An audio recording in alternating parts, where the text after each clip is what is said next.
Terima kasih kepada tim Lesung yang telah membawakan beberapa lagu untuk menemani santap santai.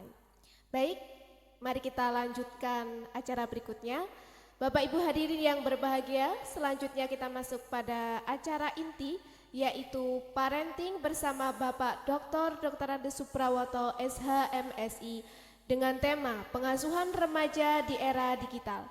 Kepada Bapak Dr. Ade Suprawoto SHMSI kami persilakan untuk naik ke atas panggung dan menempati posisi yang telah disediakan.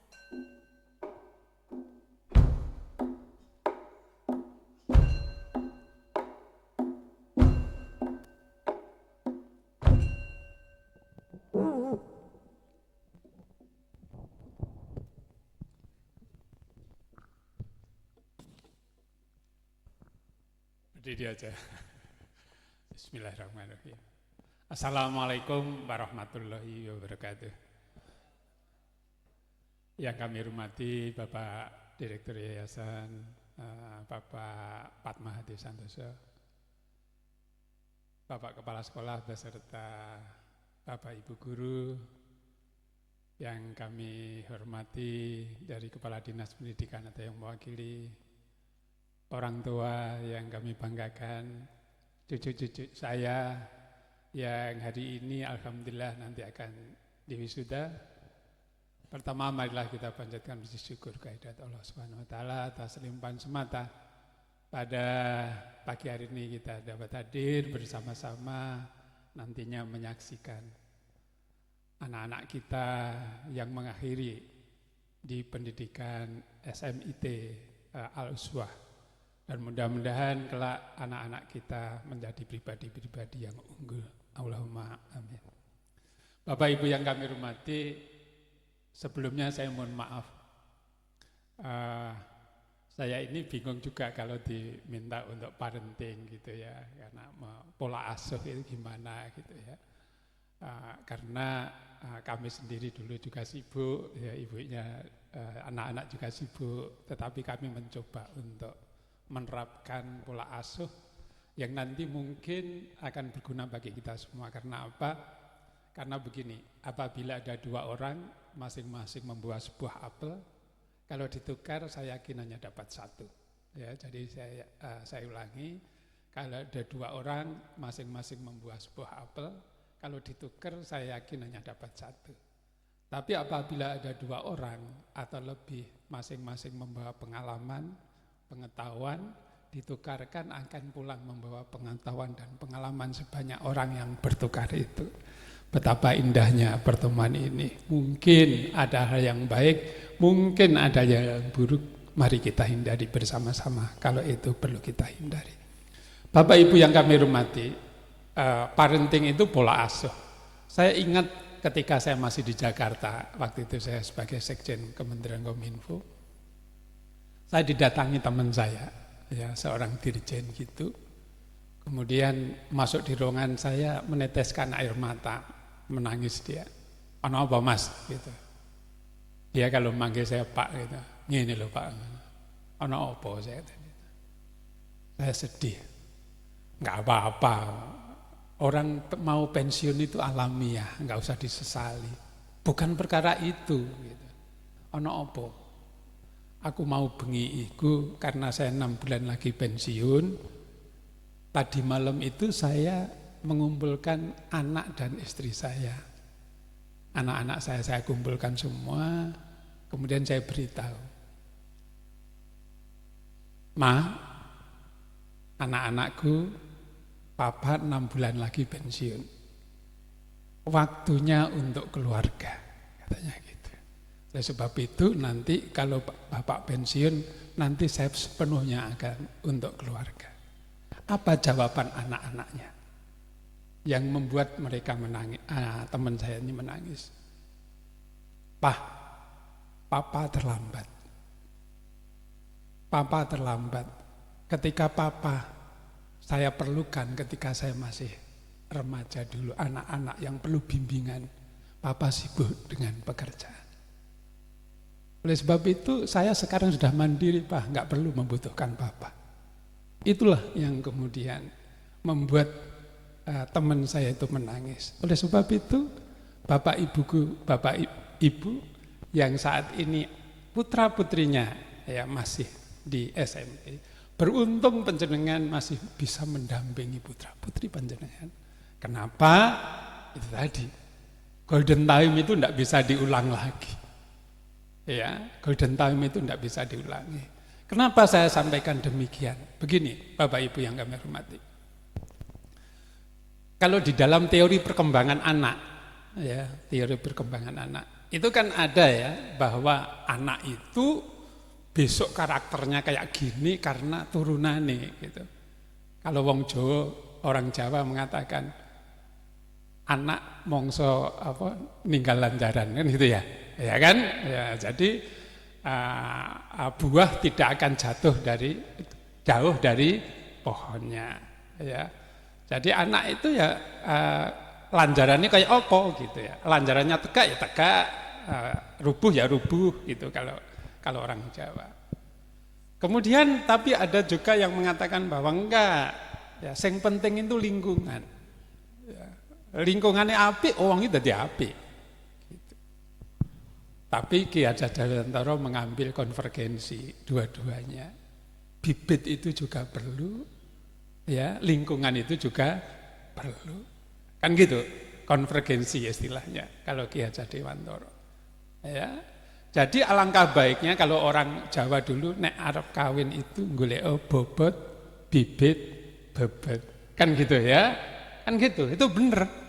Ya, bobot, bibit, bebet. Ya. Nah, oleh sebab itu ya, kalau seandainya padi itu bibit bagus, ditanam di tempat cengkar, ya sawah yang tidak subur, hasilnya apa? Maksimal? Enggak. Demikian juga bibit yang kurang unggul ditanam di tempat yang subur juga tidak maksimal. Alangkah baiknya kemudian bibitnya unggul ditanam di tempat yang subur. Sebab itu saya terima kasih ya, Al-Uswah ini, yayasan ini sudah menciptakan ya. Kenapa? Pendidikan itu hal yang utama Bapak Ibu yang kami hormati. Maaf ya, saya dulu itu sama ibunya anak-anak itu saya bilang, sing berkarir bapak atau ibu, awakmu gitu. Nek awakmu sing berkarir, bapak sing neng omah. Saya katakan gitu. Ya. Ya. Emas saya yang berkarir. Oke.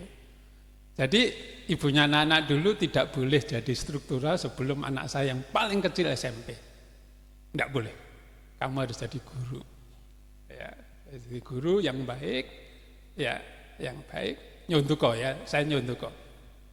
Pernah suatu saat ketika Pak Sufyan Jalil itu sebagai menteri, saya sebagai dirjen, waktu itu ada pertemuan OGI, Organisasi Islam di Jeddah, ya, di sana. Kemudian saya sebagai dirjen, kemudian sebagai ketua SOM, Senior Official Meeting. Jadi sebelum menteri tanda tangan, ya itu dirjennya datang dulu kemudian berdiskusi di antara negara-negara Islam. Ya hari ini kan OGI bersidang ya kalau tidak salah. Ya Afghanistan tidak datang, kemudian mempersoalkan yang persoalan Palestina ini. Nah kemudian Pak Menteri bilang begini,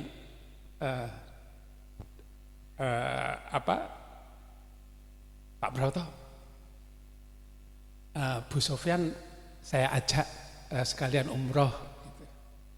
Nanti Bu Broto diajak ya gitu. Diajak ya gitu. Biar dampingi Bu Sofyan. Oh ya Pak, saya sampai rumah kemudian berdiskusi ibunya anak waktu itu guru. Kemudian sedangkan di sana itu sekitar 3 minggu. Ya, jadi sidangnya ditambah umrohnya kira-kira 3 minggu. Waktu itu saya habis haji, ya, tahun 2005 saya haji sama punya anak-anak, Haji Abidin, ya, atas biaya dinas. Waktu saya masih di Pemprov waktu itu, ya masih di Pemprov. Kemudian saya diskusi sama punya anak-anak. Kemudian saya memutuskan, awakmu nggak usah berangkat, gitu. Loh kenapa Mas? Gitu. Awak dhewe kan babis haji. Yang kedua awakmu guru. Guru itu awakmu ninggal murid, gitu ya. Kamu tidak akan menjadi manusia yang tidak bertanggung jawab menurut Bapak. Yakinlah Tuhan Maha tahu, gitu, apa yang kita kerjakan. Gitu. Kemudian loh Mas, nanti Pak Menteri nggak duko, gitu. Enggak. Ini tanggung jawab Bapak, gitu. Nanti ngomong. Kemudian saya ngadep pada Pak Menteri lagi. Pak Menteri, apa Pak Purwoto? Maaf, ibunya anak-anak itu kan guru, gitu ya. Kalau nanti ikut, nanti akan meninggalkan murid. Sedangkan orang tua itu, ya batin saya ya, saya menteri masa tak kandani gitu ya. Saya waktu itu, orang tua itu menitipkan anak kepada institusi, itu amanah luar biasa. Bayangkan, baru sakit sedikit aja, panas sedikit, carikan dokter yang paling bagus. Nek dukun ya dukun yang paling top, kan ya gitu ya. Nggak, ini guyonnya gitu. Terus kemudian anak ini dititipkan pada institusi, suruh ngasih warna merah, hijau, putih dan seterusnya, diserahkan sepenuhnya kepada sekolah institusi. Kemudian guru-gurunya enggak tanggung jawab. Coba bayangkan. Ya. Oleh sebab itu saya paling marah sama ibunya anak itu kalau bolos, kalau terlambat, ya, kalau enggak tanggung jawab, itu paling marah saya. Karena apa itu? Sebagai guru, orang tua nitipkan untuk diberi warna. Ya. Oleh sebab itu terima kasih saya kepada yayasan ini, ya, yang telah menciptakan lingkungan yang baik. Ya. Dan Pak Sofyan Jalil, oh iya Pak Prato, oh iya. Karena apa? Pak Sofyan Jalil itu orang yang berpendidikan, ya, orang Aceh, Ustadz, ya, kemudian doktornya dari Amerika, dulu dari PGA beliau, ya, kesasar kemudian, ya, terus kemudian sampai doktornya dari Amerika, ya, mempunyai pendidikan yang maju sekali. Ya, juga sehingga beliau tahu persis. Oleh sebab itu Bapak Ibu, saya kemudian sama ibunya anak sepakat, sudah deh, enggak usah berangkat. Ya, toh kita sudah haji. Awakmu tanggung jawab meninggalkan murid 3 minggu. Ya, itu orang tua akan apa? Orang tua akan apa? Ya istilahnya yang sudah menitipkan itu menjadi tidak. Dan sebab itulah ketika anak saya waktu itu sudah SMP yang paling kecil, ya kemudian saya baru boleh jadi kepala sekolah. Silahkan kalau mau jadi sekolah. Karena anak-anak kita sudah bisa mandiri, sudah bisa besar, sudah dan seterusnya. Oleh sebab itu kepada orang tua, ya orang tua, jangan berkecil hati kalau aku sebagai ibu rumah tangga. Enggak. Bukan sekedar jadi ibu rumah tangga, panjenengan itu luar biasa. Ya, karena apa? Mendidik generasi bangsa. Jangan kemudian merasa rendah diri. Ya saya itu mohon maaf kalau ditinggal istri itu sehari aja bingungnya setengah mati. Masak sendiri ini abot ya tiba jadi ibu itu gitu ya. Terpaksa telepon, "Dek, carane piye iki ngomprek iki? Dek, piye iki carane?" Untung ada fit call ya sekarang gitu ya.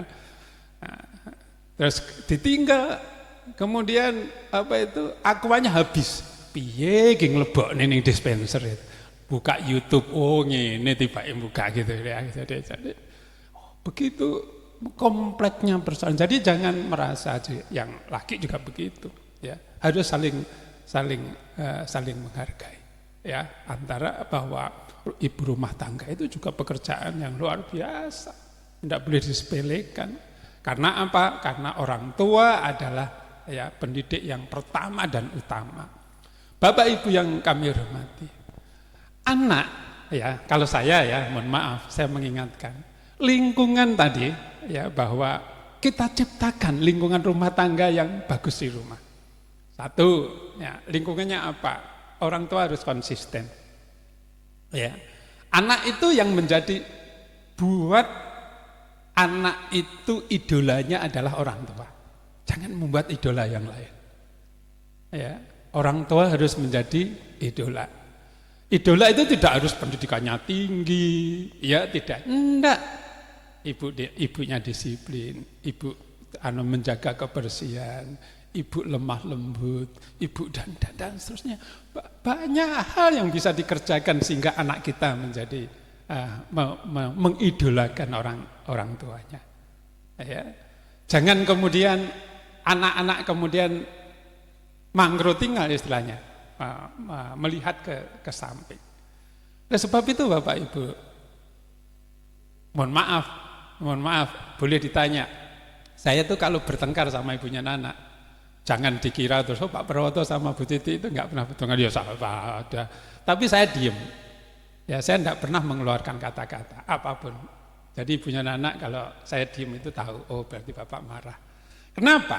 Karena begitu keluar kalimat itu enggak bisa dicabut lagi. Ya, enggak bisa dicabut lagi. Sudah diam aja. Kalau enggak ya kelitih-kelitih metu olahraga, ketemu ngalor kidul nanti teko omah wis guyu-guyu meneh kan gitu, ya. Sudah tahan. Ya, jangan keluar apalagi di hadapan anak. Ya, di hadapan anak. Jangan. Di hadapan anak harus kelihatan rukun-rukun saja, baik-baik saja. Ya. Kalau ada masalah bicarakan dengan anak-anak kita. Kesepakatan di anak dengan kita. Suatu saat nyontuko, anak saya yang pertama itu usia 17 tahun. Ya, waktu itu, maaf, sudah SMA kelas 1. Kemudian saya kumpul duduk di meja makan. Kamu sekarang sudah SMA. Kalau kamu keluar maksimal jam 9 harus sudah sampai rumah. Enggak boleh terlambat sedetik pun. Betul, anak saya yang pertama itu perempuan. Terlambat 1/4 jam. Apa yang saya lakukan? Pintu saya tutup. Tidur di luar, di teras. Ya. Hati saya menangis sebenarnya. Ya, hati saya menangis. Orang tua di dalam, ibunya Nana itu bingung aja di dalam. Saya diam aja. Ya, karena kita harus konsisten. Ya. Apa yang terjadi Bapak Ibu? Takut. Selama itu adik-adiknya juga takut. Kenapa? Karena kita harus konsisten. Ya, konsisten. Kalau saya tidak boleh melarang merokok, jangan ngerokok. Saya juga harus tidak merokok. Ya, harus konsisten orang tua. Ya, konsisten diterapkan aturan-aturan itu di rumah. Ya. Bapak, Ibu yang kami hormati. Nah, saya beruntung, bapak-bapak beruntung, ya kita beruntung. Dulu waktu kita kecil, antara norma di sekolah, norma di rumah, norma di masyarakat itu seiring. Ya, contoh, ya. Saya kemudian kalau di rumah maaf bapak saya kalau ibu saya kalau manggil saya gitu. Nek sekolah sing bener ya, manut karo guru. Nggih Pak, gitu. Kan gitu ya kan. Di rumah, di sekolahan ya juga gitu. Ditutuk ya enggak pernah lapor sama orang tua. Ya, dijewer enggak pernah dilapor dari orang tua, menyerahkan sepenuhnya kepada orang tua, kepada guru ke sekolah, ya. Jadi seiring norma yang di ini ya seiring. Guru sekolah tidak komersial, guru tidak komersial. Dulu kan enggak. Dulu yang namanya guru itu naik sepeda, ya utun gitu ya, betul-betul digugu dan ditiru. Jadi konsisten. Antara keluarga, masyarakat juga gitu. Masyarakat juga konsisten. Saya misalkan jam 1 siang kok saya main-main di rumahnya orang di pinggiran misalkan pot-potan gitu, opo gepok lele gitu ya. Ya, atau cirak ya kalau di tempat saya gitu, di Mauspati sana. Itu kemudian tetangga atau yang punya rumah, sapa iku, anake sapa? Wayahe turu kok sik dolan. Ayo mulih kabeh, mulih buyar. Jadi norma di rumah, norma di sekolah, norma di masyarakat itu seiring. Ambung semua.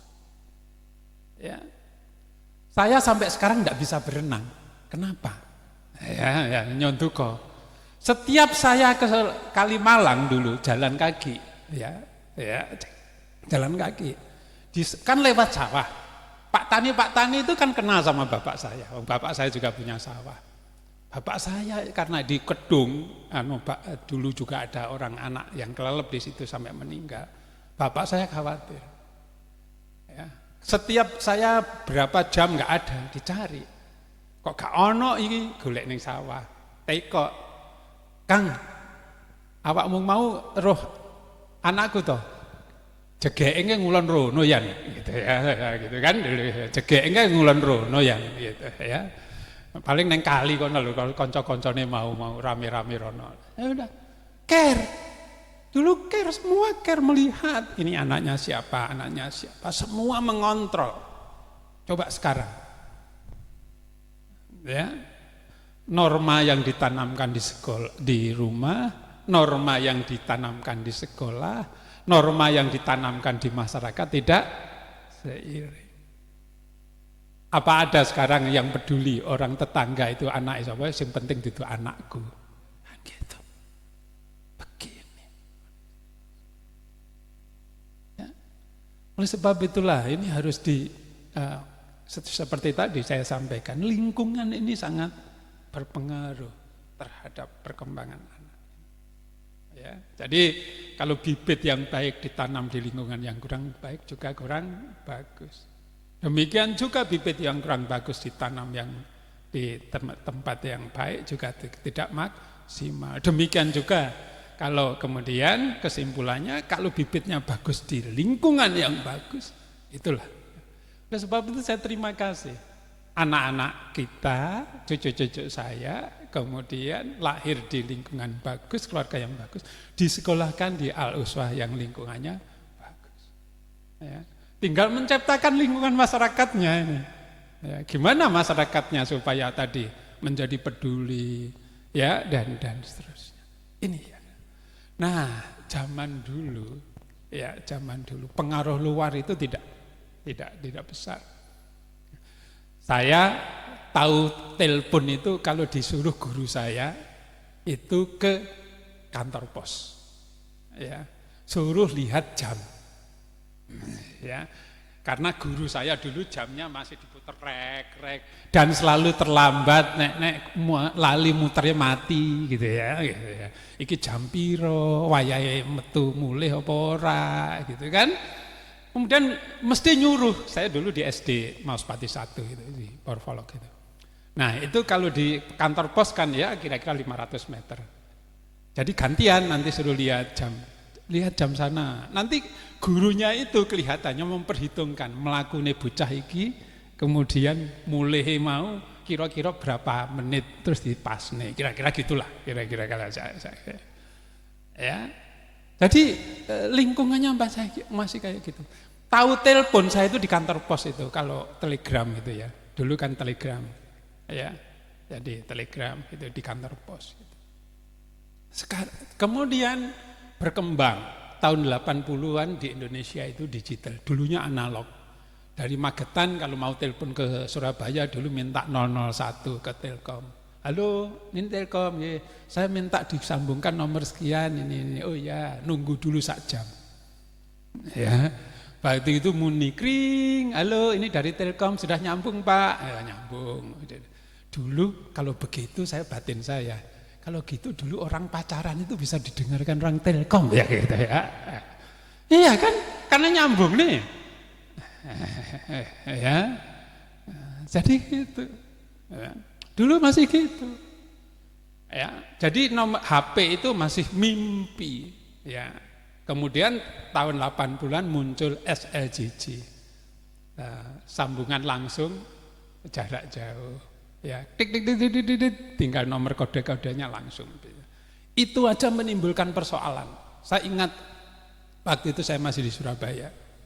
Ya, inovasi aja sudah menjungkir balikkan. Ambil contoh begini. Dulu di Mojokerto itu ada seorang perempuannya di Mojokerto, yang laki itu di Amerika. Waktu itu menikahnya lewat telepon. Sah atau tidak ini? Wah, timbul perdebatan. Timbul perdebatan waktu itu. Jadi bayangkan ya, SLJJ menyebabkan ada perubahan tadi. Jadi SLJJ itu aja menimbulkan perubahan. Jadi setiap inovasi itu menjungkir balikkan tatanan kehidupan. Ya. Nah, sekarang ini ya tidak hanya inovasi tapi inventionnya luar biasa. Di era digital ini, nah sekarang ini semua bisa dari tangan. Ya. Semua dari tangan. Digital itu asal mulanya dari digitus, bahasa Yunani sana. Ya itu artinya angka biner 1. Digitus itu kan jari. Ya, jari itu kan 10 ya. 1 sama 0. Digital itulah. Enggak usah saya cerita yang teknis ya, nanti jenengan mumet nanti gitu ya. Ya. Jadi intinya begini, bahwa dengan digitalisasi itu kemudian perangkat-perangkat software itu bisa bisa mengolah data sedemikian rupa. Coba aja jenengan sekarang lihat. Kalau jenengan itu sering lihat menu masak, di situ akan muncul terus baru bangun tidur mesti YouTube menu masak terus. Jadi tahu ya, AI itu artificial intelligence itu tahu. Oh, wong Indonesia itu senengane iki, wong ini iki, si A itu iki, sing B itu iki, si C itu iki, si D itu iki. Karena niteni itu digitalisasi itu sering ini dan seterusnya. Ya, sampai di orang Cina itu niteni kemudian wong Indonesia itu senengane jilbab opo, warna opo gitu. Makanya adole warna ini gitu. Dan itu sudah AI. Pada waktu saya masih di Jakarta dulu ya, satu saat ya tahun 2007. Saya itu ditugaskan untuk mengevaluasi mahasiswa Indonesia yang dapat dari Kominfo beasiswa itu ke Belanda. Di Twente University, itu Universitas Teknik di sana. Saya itu oleh Pak Dekannya ditawari, Bapak mahasiswa Indonesia itu perlu segera sekarang belajar mengenai AI. Apa itu Prof? Artificial Intelligence. Ya, ceritakan gini. Ya. Saya kemudian enggak dong juga gitu. Opo gitu, coba bayangkan. Ya, coba bayangkan. Sekarang ini semua sudah otomatisasi pakai AI. Semua sekarang bisa digenggaman. Ya. Kalau zaman dulu ya Bapak, mohon maaf, orang laku itu merogosok bertapa dan seterusnya. Orang katanya bisa ngerogoh sukmo gitu ya. Ngerogoh sukmo itu artinya apa? Fisiknya di sini ya, nyawanya bisa melayang di mana-mana. Sekarang enggak usah bertapa. Jenengan semua ini ngerogoh sukmo sudah di ruangan ini. Jenengan fisiknya aja di sini, ada yang bertengkar sama anaknya gitu lewat chat gitu ya. Ada yang ngobrol sama ininya. Jadi teknologi itu menjungkir balikkan semuanya. Ya, semuanya. Kemudian juga ya, mendegradasi pekerjaan. Saya tahun 2014 ketika ikut sidang Forum Ekonomi Dunia, itu sudah meramalkan begini dalam forumnya, hati-hati negara-negara berkembang. Kenapa? Tahun 2015 sampai 2020 pekerjaan yang hilang itu dan berubah itu sekitar 39%. Ya, pekerjaan yang hilang dan berubah itu 39%. Betul. Ya, yang terjadi apa kemudian? Dulu panjenengan masuk tol ya, bayar. Ya kan? Bayar pakai uang, antri panjang. Sekarang ada? Ada, parkir aja sekarang sudah bukan lagi, pakai kris, pakai ini dan seterusnya. Pertanyaannya kemudian, terus kemana orang-orang yang dulu jaga di pintu tol itu? Dulu orang jualan tiket calo luar biasa. Kalau kita mau hari raya di stasiun itu pasti panjang. Enak ya punya saudara yang kerja di PT KAI. Nek pas bodo iso tuku titip tuku tiket. Ya. Akhirnya apa? Menjamur calo, menjamur travel biru, beli tiket pesawat lewat travel. Sekarang enggak ada. Pertanyaannya kemudian kemana orang-orang calo-calo itu? Kemana pegawai travel itu. Ya, dan terus. Banyak kalau kita urut, Bapak-bapak. Dan sekarang ini lebih banyak lagi. Ya, lebih banyak lagi teknologi. Besok itu yang akan bertahan itu akan ada pekerjaan ini. Ya, pada waktu saya diminta menjadi keynote speech di Wisuda di Surabaya, salah satu universitas di sana, saya terangkan gitu, apa aja pekerjaan yang tersisa besok itu setelah adanya AI. Ya. Bapak Ibu yang kami hormati, hukumnya di era digital, ya hukumnya di era digital itu satu, ya. Dulu yang namanya komputer itu, ya maaf, komputer itu pertama IT. Jadi panjenengan kalau mengoperasikan komputer, ada drive A sama drive B. Ada apa itu disket yang bolong tengah kayak donat itu warnanya hitam. Ya ingat, ya. Muncul di layar hitam. Ya adanya kursor. Kalau ngetik pakai Word itu harus ngapal nih. Ctrl S itu nge-save, Ctrl A itu ngeblok. Ya, dan seterusnya kan dulu gitu. Ya, itu masih IT. Kemudian berkembang menjadi XT. Ya, kalau booting menghidupkan komputer, ya kita pergi kemana masak ngantek mateng urung murup komputer kan gitu ya. Setelah Pentium dan sekarang yang lebih canggih lagi. Kalau panjenengan tahu komputer itu kemudian jenengan hidupkan kok lama, jenengan apakan komputer itu? Dibuanting kan, dibuang. Artinya apa? Artinya manusia sekarang ini yang diukur adalah kecepatan. Secara tidak sadar kita ini adalah mengukur segala sesuatu kecepatan. Suatu saat saya itu seminar di UNES, Universitas Negeri Semarang. Saya jadi narasumber waktu itu, kemudian sama Pak Dekan diajak jalan-jalan di kampus UNES yang rindang itu, yang di atas bukit. Kemudian saya tanya, Prof, sekarang ini setiap kampus kok banyak sekali kafe ya? Loh iya Pak Prawoto, apa ada sekarang mahasiswa yang masak sendiri? Tidak ada Pak. Gitu, ya. Nggak ada. Ya, semua GoFood Pak. Ya. Cepat. Kecepatan. Coba panjenengan, putra-putri panjenengan, Bu, gek nomi Bu. Sik nak, tak tukokne ya, gitu ya. Mau metu sik kesuwen Bu, selak luwe kan gitu. Cepatan. Ambil contoh misalkan panjenengan ada yang putra-putrinya kuliah di luar. Ada kan? Hari ini beliau mengatakan, anak putra putri jenengan bilang, Bu, Pak, duit entek. Gitu. Itu si api. Kadang-kadang, bro, duit kuntek bro. Gitu. Ini bapak, apa? Ya. Coba, kalau dulu kan kita masih bisa memahami, sik nak tak golek nih utangan sik ya, gitu ya. Tak golek nih silian, sesuk, sok mben. Hari ini kemudian minta harus segera di ya. Coba panjenengan hari ini panjenengan sebagai mewakili orang tua, mewakili keluarga, menyaksikan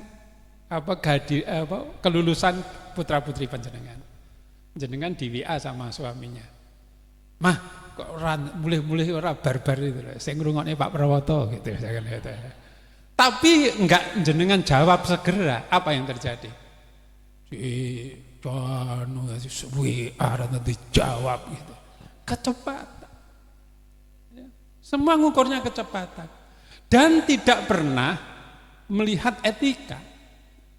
Coba dulu, kalau kita bertamu, jam 9 malam bertamu di rumahnya orang, sopan enggak? Enggak sopan. Loh, iki WA jam 10 bengi. Ora dijawab kok nesu. Nah, sopan enggak? Ya kan? Ya, kecuali di perkantoran. Ini pertemanan apa?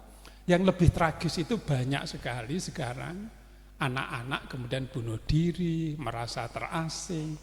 Ketika posting ya posting aktivitasnya, gak ono sing like, gak enek sing komen. Ya, kejam sekali ya dunia ini gitu ya. Gitu, ya. Jadi, nah oleh sebab itu Bapak, kalau di rumah tangga panjenengan di rumah itu hampa, kemudian si anak itu tadi hampa, nggak punya teman di dunia maya, ya, anak ini tinggal nunggu waktu yang masuk siapa yang paling tepat. Kalau yang baik tidak apa-apa, tapi kalau yang buruk. Oleh sebab itu Bapak, jangan kemudian berhenti merasa ayem kalau anak itu kemudian diem. Oh, anakku diem ya, dikai HP diem. Jangan.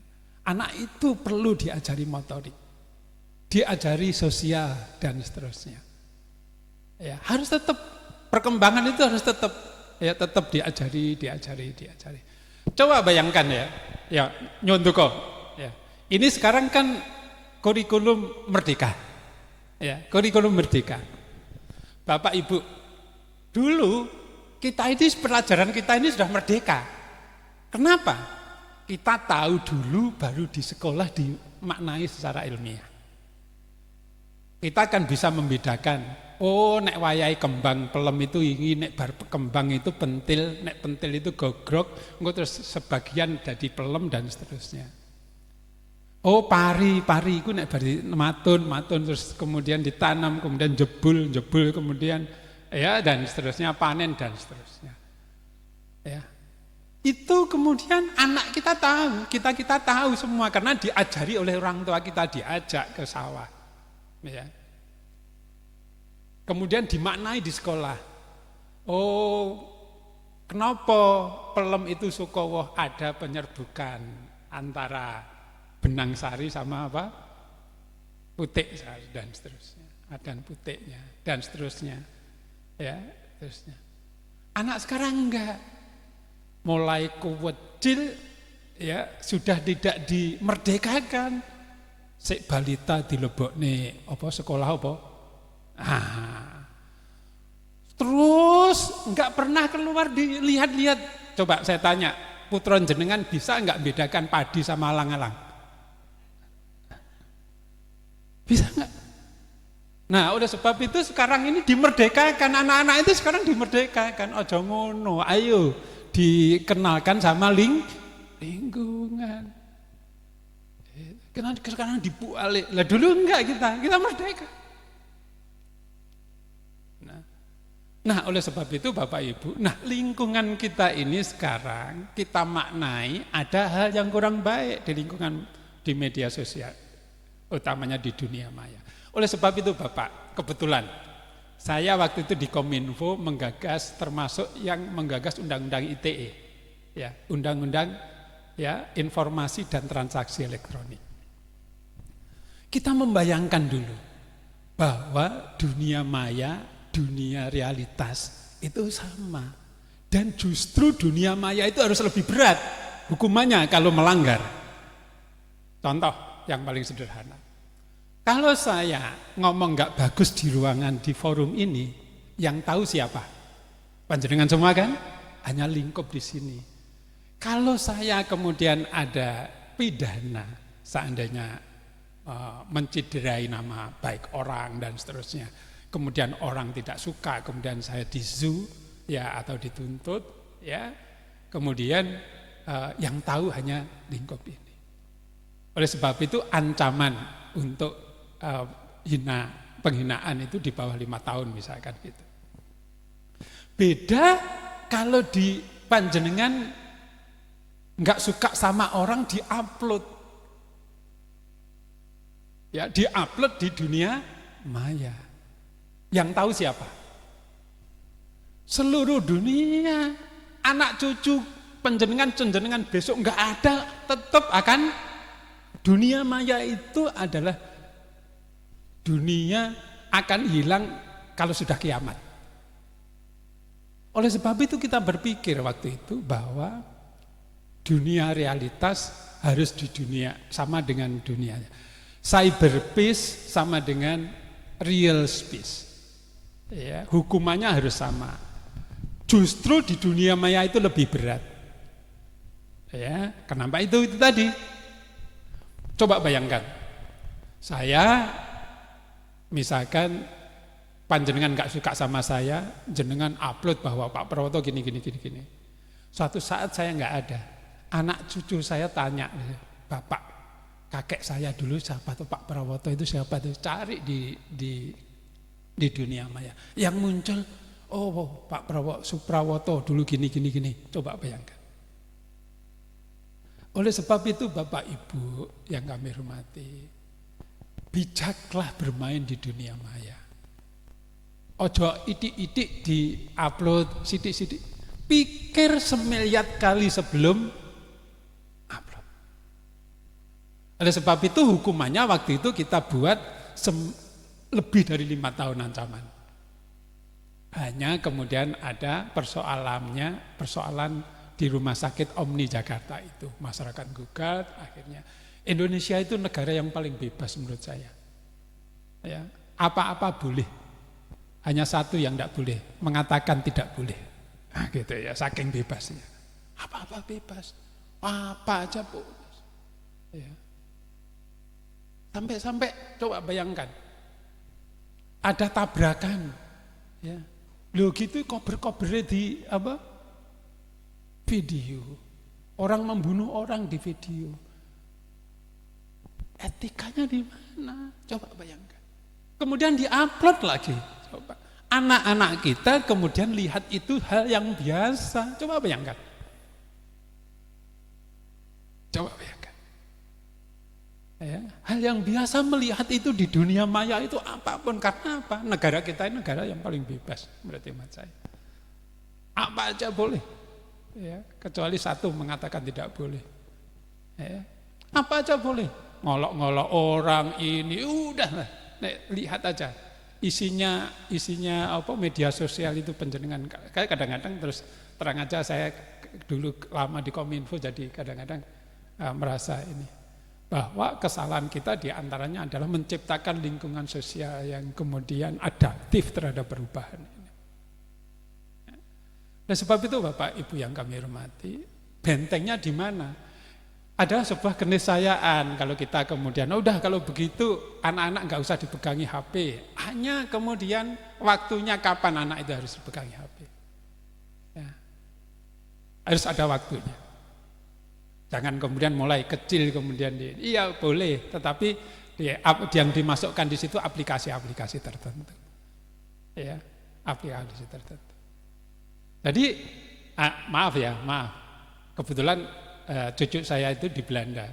Gimana caranya mendidik orang sana ya? Orang sana dengan kita bandingkan dengan sini. Di sana itu anak itu mulai kecil sudah dididik mandiri. Nyonduko sekali. Anak orang Belanda itu begitu lahir cenger itu sudah dipisah kamarnya. Jadi antara anak, ibu, bapak itu dipisah. Kalau kita kan enggak, nanti umur 17 tahun dikeloni gitu ya. Ya, dipisah. Nanti kalau nangis, dia nanti anak itu ternyata katanya anak saya kan perempuan ya. Karena budaya sana kemudian mengikuti, oh iya ya. Anak itu memorinya akan ini, oh aku waktunya ngelak, ya jam sakmene ngelak, jam sakmene dia akan biasa. Demikian juga waktunya makan. Waktunya makan kok enggak makan, dia tidak akan diberi jam sekian. Kalau kita kan, ayo nak makan, mau, dibiarkan aja. Nanti jam 3 kemudian ya makan terus berhentian. Enggak di sana. Begitu di luar jam makan dia enggak akan diberi makan. Iya, enggak diberi makan. Akhirnya anak itu oh waktunya makan ya makan. Gitu. Jadi memorinya akan ini kelihatannya kejam. Ya. Orang-orang kita orang timur maaf ya, termasuk saya, itu kan aduh mesak nih. Justru sebetulnya tidak.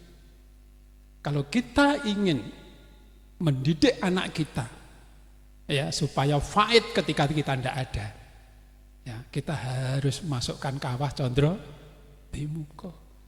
Ya, supaya apa? Supaya anak itu fight ketika kita tidak ada. Ya, nyontuko ya, apakah kita ini akan hidup terus? Kan enggak. Kita suatu saat akan dipanggil, dan itu alamiah. Caranya gimana supaya anak kita fight? Itu tadi, mulai kecil sudah diajari. Ya, ajari. Nyontuko ya, ini kan parenting ya, sudah semua sudah. Mohon maaf, suami istri seusia berapapun di sana itu nyontuko, itu kalau tidur suami istri itu enggak pakai baju. Ya. Nah, anak saya kemudian kebiasaan di Indonesia, nek turu nganggo daster. Gitu. Kemudian apa yang terjadi kemudian? Menantu saya baru tahu setelah saya waktu di Magetan di Pendopo itu. Kemudian di Indonesia itu namanya kamar. Itu kamar publik, kamarnya orang tua itu kamar publik. Wah, anak ibu bapak itu dok, ngepus, blaudas, di sana enggak boleh. Ya, jadi kalau kamarnya ibu itu privat, enggak boleh anak tiba-tiba masuk. Akhirnya menantu saya baru tahu, oh ini jawabannya. Di Indonesia itu tidak bisa membedakan privat dan publik. Anak tidak dibiasakan mulai ini adalah milik privat dan publik. Waktu bekerja juga gitu, tidak bisa membedakan privat dan publik. Nah, neng kantor, ya, ngelola anggarannya rakyat, koyok duitnya dewi, gitu. Karena tidak bisa nyontuko ya. Karena mulai kecil sudah tidak diajari ini privat, ini yang tidak boleh, ini yang boleh. Gitu. Oleh sebab itu Bapak Ibu, mari kita yang baik-baik di luar. Itu enggak usah kita lihat anunya, tetapi yang baik kita ambil. Oh ini. Ya. Kemudian kita terapkan. Kalau sudah umur 17 keluar, enggak boleh jadi satu dengan orang tua. Nah kita enggak. Kita ini sekolah digolek nih. Ngonek wis penerimaan siswa gini, wah ini yang namanya orang tua, ngong enggak karu-karuan, kayak gabah diinteri gitu ya. Sopo di WA nih, Pak Prawoto Pak, tolong Pak gitu ya. Jangan anak biar mengambil risiko sendiri mulai kecil. Nyontuko, saya mendidik anak saya gitu, enggak pernah saya nyontuko ya, nyontuko sekali. Karena saya mendidik anak saya itu tidak mau. Saya tidak mau mencemburi anak saya untuk masuk di gitu-gitu, tidak mau. Satu saat anak saya yang paling kecil yang laki, ragil. Anak saya kebetulan perempuan laki. Yang laki ini maunya karena kakak-kakaknya di sekolah favorit di SMA di Surabaya. Dia gengsi. Wis aku pokoknya gak mlebu iku gak. Betul, nggak diterima. Danomnya udah bagus sebetulnya. Waktu itu. Saya sewaktu itu sudah dirjen ya di Jakarta. Dan sama Pak Bambang Deha ya kenal baik. Ibunya anak kepala sekolah di Surabaya. Saya tinggal telepon aja Pak Aldinas atau Pak Bambang. Bambang tolong ya, pasti dicarikan. Tapi nggak saya lakukan. Sungguh nggak saya lakukan. Apa yang saya mau? Risikomu. Ya, kamu pulang ke Mauspati sana. Ya, ikut Mbah. Kebetulan SMA Mas Pati masih buka. Ya sekolah di SMA Mas Pati. Iya. Mau saya. Ya. Dan nyontuko Bapak Ibu. Jalan yang kita tempuh baik itu insya Allah Tuhan akan menunjukkan jalan. Ya. Apa yang terjadi? Maaf ya. Ternyata itu jalan hidupnya anak saya. Setelah di Mauspati ternyata ekstrakurikulernya itu pesawat. Dari penerbangan, jadi diajari, wah dia seneng. Akhirnya berubah pikiran, akhirnya dia pengen jadi pilot. Akhirnya sekarang jadi pilot di Garuda. Jadi jalan Tuhan. Jadi jangan kemudian anak risiko kamu. Ya, kamu tidak bisa masuk sana, pindah sana. Yang penting begini Bapak. Sekolah itu yang penting ditempatkan lingkungan. Oh lingkungannya baik. Gitu. Ya, anak diajari untuk risiko sendiri. Jangan kemudian ini dikhawatirkan, anak punya sendiri-sendiri. Orang tua tinggal ngarahkan aja. Kamu gini, kalau mau gini, kalau mau gini, kalau mau gini. Gitu. Ya. Jadi jangan kemudian ikut campur sampai hal yang kecil, sampai gawean itu golek nih. Ya biar. Ya, biar cari sendiri. Ya, biar sesuai dengan passionnya. Dan Bapak Ibu yang kami hormati, kita harus rubah juga. Ya, harus kita rubah juga. Mindset kita, anak-anak kita, bahwa anak yang hebat itu mesti matematikanya 10, fisikanya 10. Tidak. Ya, tidak seperti itu. Anak itu passionnya sendiri-sendiri. Iya, passionnya sendiri-sendiri. Ambil contoh misalkan ya, contoh saja. Ya. Anak yang paling pintar, cita-citanya dokter, alhamdulillah jadi dokter. Ya. Kemudian sekolahnya berapa dokter itu? 6 tahun, 6 tahun setengah. Ya. PTT 2 tahun, kemudian roster spesialis 5 tahun. Sudah berapa itu?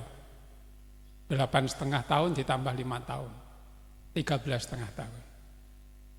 Praktek lagi, kemudian sekolah lagi subspesialis 2 tahun. Dokter tambah 5 tahun, wis ora sekolah ora barbar. Ya. Saya waktu masih aktif dulu, saya itu mohon maaf kejengklok di sini. Ya. Voli, ya ketarik otot saya robek.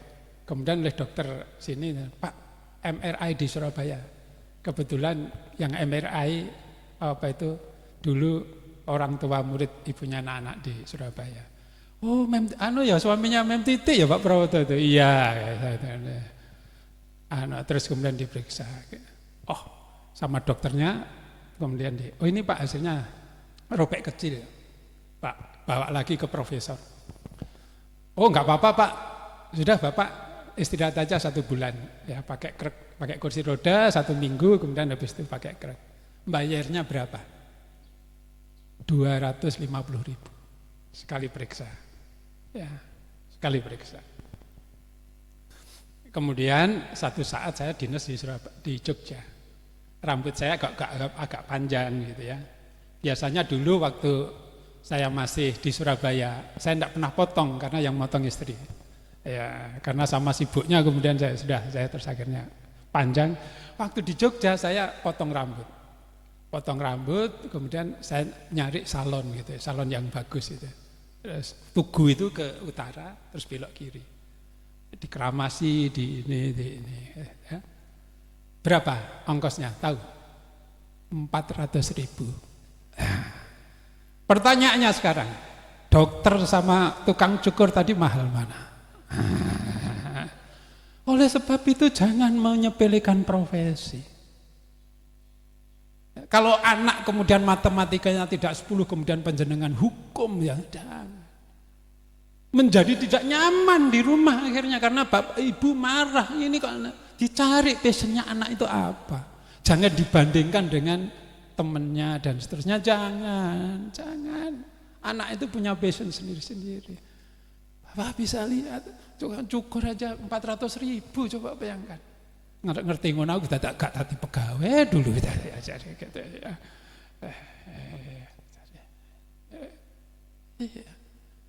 Jadi jangan menyepelekan sebuah profesi. Kalau anaknya seneng lukis misalkan, sekolahkan diisi. Ya. Mohon maaf, ya pada waktu saya beli lukisan lihat lukisan di Jogja itu. Pelukis di Jogja itu yang namanya Nasirun itu harganya puluhan miliar. Satu lukisan itu. Itu kan gajinya pegawai ngantek pensiun gak sampai segitu. Lukisan. Pelukis-pelukis hebat itu di Jogja itu begitu banyak dan harganya miliaran. Ya, miliaran. Jadi jangan menyepelekan profesi. Yang misalkan yang musik ini, siapa tahu nanti ada yang, Pak aku pengen jadi dalang gitu. Oh, apa dalang? Lihat aja, Anom Suroto itu sekali tampil 150 juta Pak. Ya, itu gajinya PNS berapa tahun itu? Ya kan? Jadi jangan kemudian menyepelekan sebuah profesi, Bapak. Jadi saya saya mengharap kepada panjenengan, kalau putra putri panjenengan tidak mata-mata tidak saja, bukan berarti kiamat. Gitu ya. Kalau fisikanya tidak bagus, bukan berarti kiamat, bukan. Ya, anak dilihat, ya, potensinya apa? Ya, potensinya ini, kalau ini. Maaf saya agak menyinggung sedikit ya. Agak menyinggung yang lain-lain, profesi lain, saya mohon maaf. Juga misalkan kalau ada yang kemudian jadi desainer, ya, desainer, jangan sepelekan loh. Coba lihat itu Avanti, lulusan SMP, kemudian jadi desainer yang Semarang itu, ya kan? Kalau panjenengan menikahkan putra-putri jenengan, nggak bisa ndadak setahun sebelumnya, harganya ratusan juta. Loh, tukang jahit. Jadi gitu. Satu saat adik saya itu punya, ya kira-kira 15 tahun yang lalu. Adik saya itu punya anak, tanya saya, Mas Toh, kukuh itu enaknya di sekolahnya apa Mas? Gitu. Anakmu pinter pora? Gitu. Biasa Mas. Oh ini sekolahnya nih dokter hewan aja. Gitu. Loh Mas kok dokter hewan? Percaya Mas Toh. Gitu. Nanti 10 tahun yang akan datang, orang Indonesia itu kelas menengahnya semakin banyak. Orang kaya Indonesia sama Malaysia itu banyak mana? Saya tanya. Balik Indonesia. Malaysia itu penduduknya cuma 36 juta. Kalau kaya semua itu 36 juta. Indonesia penduduknya 270 juta. Nek sing kaya 20% berapa? Ya kan? Kalau yang kaya 50% berapa? Orang kalau sudah kaya itu aneh-aneh, seneng aneh. Ya, ngingu kucing, saya katakan gitu. Ngingu ulo, saya katakan gitu. Ngungu ini, coba saya katakan. Oh ngono Mas ya? Ya, betul. Akhirnya suami istri itu akhirnya dapat kemudian dokter. Dan sekarang buka klinik, buka ini dan maju dan seterusnya. Senang saya gitu. Jadi anak itu kemudian sekali lagi kepada Bapak Ibu, kemudian jangan kemudian, oh nek gak dokter, gak PNS, kiamat, jangan. Kalau bisa jangan jadi PNS. Saya doakan gitu ya. Iya. Nah, saya aja sama ibunya anak udah terlanjur saya dulu gitu ya. Kenapa? Karena nggak mungkin PNS itu kaya, bohong kalau kaya. Ya, kalau ada PNS kaya pasti nggak benar. Ayo suruh diskusi sama saya gitu ya. Ya. Pasti nggak benar. Makanya dulu nyonduko ya, saya itu ngancam sama anak saya. Kamu jangan jadi PNS ya gitu. Kenapa Pak? Karena PNS itu tidak akan mungkin kaya. Percaya Pak, lu Bapak enak gitu loh gitu. Iya, Bapak begini ini 100.001 yang bisa berkarir sampai kayak Bapak. Yang kedua, kamu tahu Bapak itu punya rumah nyicil, punya mobil nyicil. Apa pernah ada cash? Iya Pak ya. Iya. Enggak mungkin PNS itu kok tuku mobil cash itu enggak mungkin.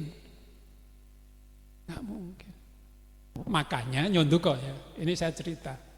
Dulu ya di desa saya ya zaman itu kalau tiba-tiba di desa itu kan seneng gosip tonggone tuku lemari, duit konti iso tuku lemari. Tuku gelangannya ini. Pasti kemudian apalagi terus mubra-mubru kalau bahasa Jawanya. Bar tuku ini tuku mobil. Pasti apa pikirannya? Oh, mesti ndek sugihan iki. Mesti duwe doyol iki. Kan gitu. Kenapa gitu? Jangan disalahkan orang desa. Karena orang desa tahu si Suto iku duwe sawah 5 hektar. Di Magetan sekarang tidak ada sawah 5 hektar, tidak ada. Ya, paling-paling itu bengkok kalau 5 hektar. Enggak ada petani di Magetan yang punya sawah 5 hektar. Kalau punya sawah 2 hektar, kok anaknya kuliah di kedokteran swasta lagi, kok kemudian bisa beli mobil, enggak mungkin. Iku kanggo parine metune piro? Sak hektar paling 7 ton. Oh, sampun. Nggih. Terima kasih, malah sudah selesai. Kok 7 ton gitu ya? Kok bisa? Kayak itu pasti habis. Kenapa kok bisa beli mobil? Pasti punya doyur. Demikian juga pegawai negeri. Wong gajine pegawai negeri itu podo sa Indonesia. Kok siji sugih, siji biasa. Pasti punya tuyul kan gitu. Nah, itu kita logika itu. Oleh sebab itu Bapak Ibu yang PNS saya mengingatkan, mari kita pulang bawa rezeki yang halal. Sehingga makanan yang masuk di tubuh kita ini adalah makanan yang baik, yang dapat ridho dari Allah. Itu ya. Jangan bawa pulang hal yang enggak bagus. Ya, jangan bawa pulang yang enggak bagus. Lingkungan-lingkungan itu kalau kita ciptakan insya Allah, ya insya Allah keluarga kita akan menjadi keluarga yang sebagaimana kita harapkan. Saya kira demikian, ada kurang lebihnya mohon maaf. Billahi taufiq wal hidayah. Assalamualaikum warahmatullahi wabarakatuh. Waalaikumsalam warahmatullahi wabarakatuh. Nah, terima kasih.